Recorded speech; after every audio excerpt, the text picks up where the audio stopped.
Today we have to study the another law of chemical combination, which is law of constant proportion or definite proportion, or it may be called law of constant composition. Law of constant composition. So write down its statement. Law of constant proportion statement. When two or more elements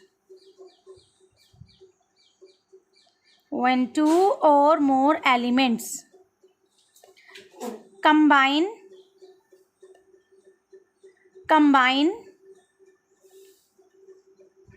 to make a compound, when two or more elements combine to make a compound, they do so in a fixed ratio.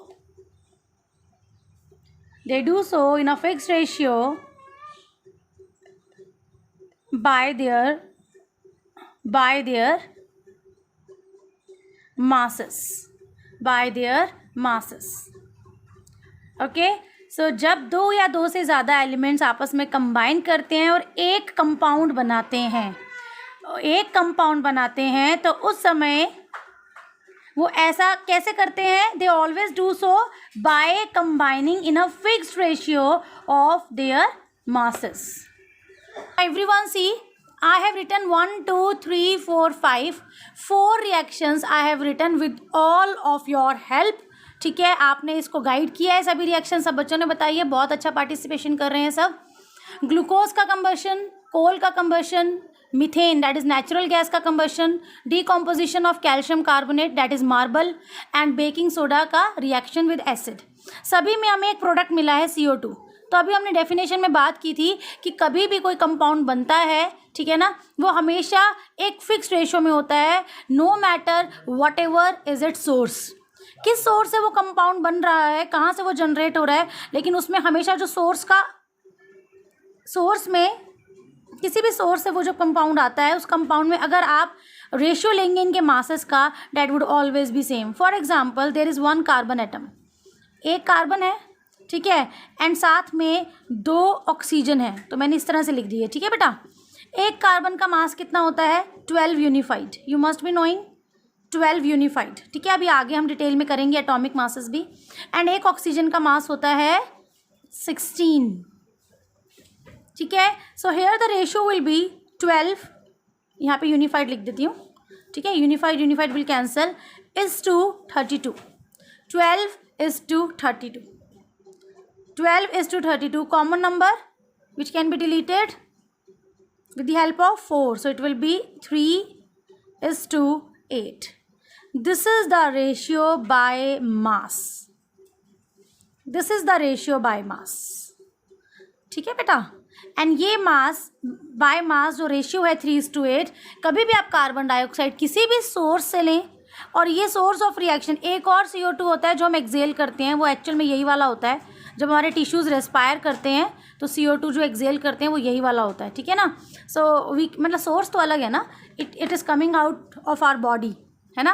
तो 3:8 will remain the fixed ratio what ever may be the source of carbon dioxide. This is what is known as constant proportion, ठीक है. Same ratio अगर हम water के लिए निकालें, H2O, there are 2 into H, 2 H atom है, ratio में है 1 ऑक्सीजन, ठीक है बेटा. 1 ऑक्सीजन है, 1 हाइड्रोजन 1 यूनिफाइड. सो मैं टोटल 2 यूनिफाइड लिख रही हूँ, यहाँ 16 यूनिफाइड है, and the total answer comes out 1:8. yes, 1:8. Now we are going to discuss few limitations of law of constant proportions. These are not as such limitations, but yes, we have to give a little concern about this limitation of law of constant proportion. Can anyone guess कि क्या limitation हो सकती है? कोई guess कर सकता है कि क्या limitation हो सकती है इसकी? We are talking about ratio by mass of few elements when they combine to make a compound. So पहला limitation लिखिए. पहला लिमिटेशन लिखिए, प्रेजेंस ऑफ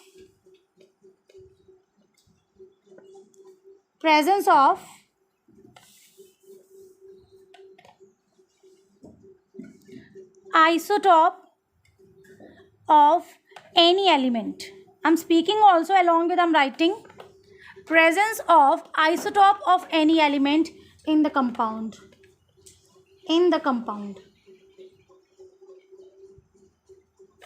हाइड्रोजन के आइसोटॉप्स पता है आपको? Protium, deuterium, tritium, 3 isotopes are there. What are isotopes? बताएं बेटा. मैं फिर से एक बार बता रही हूँ, सबके सब ध्यान से सुनो. किसी भी एक एलिमेंट के एटम्स, जब भी हम आइसोटॉप्स की डेफिनेशन स्टार्ट करते हैं ना, वी यूज टू से एटम्स ऑफ सेम एलिमेंट. जैसे ही आपने ये वर्ड यूज कर दिया, आपको आगे लिखने की जरूरत नहीं है हैविंग सेम एटॉमिक नंबर, है ना. This is so weird if you are following like this. Atom of same element having different atomic mass, that's it.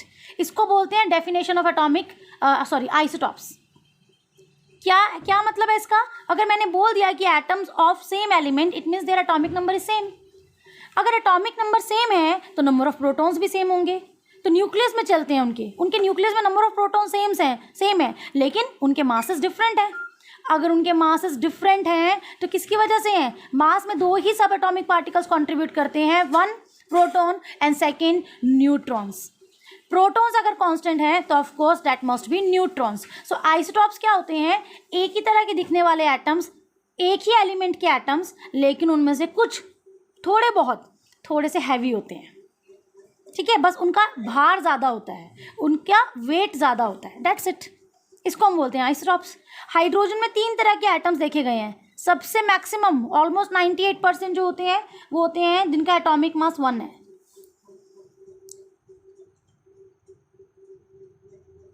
Okay, next one. Yes, दूसरा बताएं बेटा. 1 2 3, ये 3 आइसोटॉप्स हैं. सपोज इस बार जो वाटर मॉलिक्यूल आपने लिया वो H2O की बजाय D2O था. आपको पता है ना, दिस इज हैवी वाटर, क्योंकि इसमें हाइड्रोजन का एक हैवी आइसोटॉप यूज हुआ है, ड्यूटेरियम. अब अगर आप इसका रेशियो लेंगे तो इस समय क्या होगा? 1D 2 यूनिफाइड मास.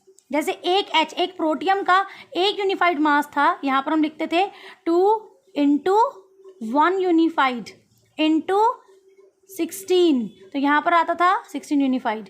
2:16, तो यहाँ आंसर हमारे पास कितना आता था बेटा? 1:8. यहाँ पर कैलकुलेट करते हैं इसे. अगर एक ड्यूटेरियम ले रहे हो तो ड्यूटेरियम मीन्स हाइड्रोजन का सेकेंड आइसोटॉप जिसका एटॉमिक मास 2 है. 2 into 2 unified is to 16 unified. So it will be 4 unified is to 16 unified. It will be 1:4. 1:4. Sorry, unified will not come. 1:4. Did you see the difference in the ratio? उसी compound के लिए water, इसका nature, इसकी properties, इसकी reaction, all are same as water. All are same as water. हमें physically तो समझ भी नहीं आएगा कि ये हैवी वाटर है ना, लेकिन रेशियो देखो इज सो मच डिफरेंट. कितना डिफरेंट है? 1:8, 1:4. It's almost half. समझ रहे हैं? एक ही कंपाउंड के लिए रेशियो डिफरेंट हो सकते हैं अगर उनमें से कोई भी एक एलिमेंट आइसोटॉपिक फॉर्म में प्रेजेंट हो गया तो. ठीक है, इस तरह से ऑक्सीजन के आइसोटॉप्स होते हैं. ऑक्सीजन के आइसोटॉप होते हैं 8:16, 8:17, 8:18, और ये वाला रेडियो एक्टिव होता है. ठीक है बेटा, तो अब आप ये यूज़ कर लेते हैं वाटर में. अगर मैं बोलती कि वाटर है लेकिन वाटर में जो ऑक्सीजन है वो रेडियो एक्टिव है, मैंने इसको है ना मेंशन कर दिया स्पेशली. तो इस समय अगर आप रेशियो निकालेंगे तो क्या रेशियो आएगा? 2:18, क्योंकि आपने हैवी वाला लिया है, radio active. Now ratio, same ratio will come 1:9. Look at this, affect हो रहा है ना रेशियो. तो ये है limitation of isotopes, limitations of isotopes. ठीक है, लॉ ऑफ कांस्टेंट प्रोपोर्शन में आइसोटॉप की वजह से जो लिमिटेशंस हैं वो हमने यहाँ पर डिस्कस किए हैं. किसी भी मॉलिक्यूल में ऐसा हो सकता है, कोई एक एलिमेंट अगर अपने आइसोटॉपिक फॉर्म में प्रेजेंट है, हैवी फॉर्म में प्रेजेंट है, then there will be different ratio. That ratio will definitely affect. ध्यान रखिएगा. Now write down second limitation. Next limitation is compounds in isomeric form, ठीक है, कंपाउंड्स इन आइसोमेरिक फॉर्म। लिखो, इसमें एक स्ट्रक्चर लिख रही हूँ मैं, C2H6O। This is a molecular formula. Structure अभी लिखते हैं, C2H6O।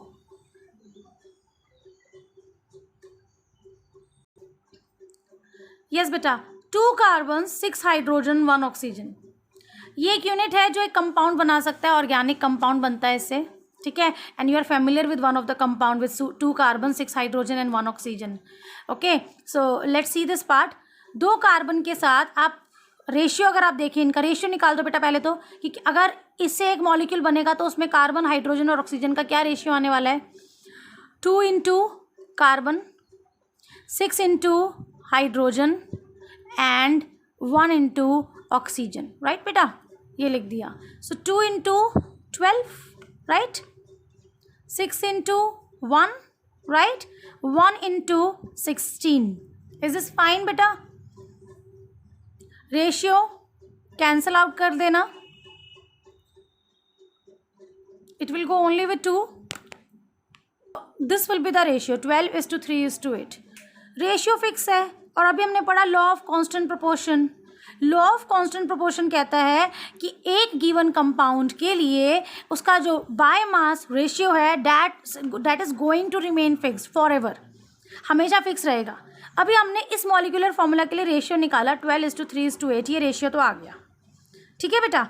अब सेकंड थिंग, जो दूसरा टास्क है, अब हमने क्या देखा, हमने क्या ऑब्जर्व किया, इसी रेशियो के साथ यही मॉलिक्यूलर फॉर्मूला एक से ज़्यादा कंपाउंड बना सकता है। इसके 2 कंपाउंड पॉसिबल हैं। एक है इथेनॉल, सबको पता है ethanol, CH3CH2OH, and next one is CH3OCH3। इसको बोलते हैं डाईमिथाइल ईथर। लिख लेना, ये है इथेनॉल और ये है डाईमिथाइल ईथर, ठीक है। ये ईथर कंपाउंड है और ये अल्कोहल है, ठीक है। ये फंक्शनल ग्रुप भी होते हैं, alcohol functional group, ether functional group. So see about it, ठीक है। रेशियो सेम हो रहे हैं, बट कंपाउंड अलग हैं। उसी रेशियो के साथ 2 डिफरेंट कंपाउंड भी पॉसिबल हो सकते हैं। एंड ऊपर वाले में क्या था, कंपाउंड सेम है फिर भी रेशियो डिफरेंट आ रहे हैं क्योंकि आइसोटॉपिक एटम आ गया, ठीक है। So there are 2 limitations, no more limitations are there, only these 2 limitations were there।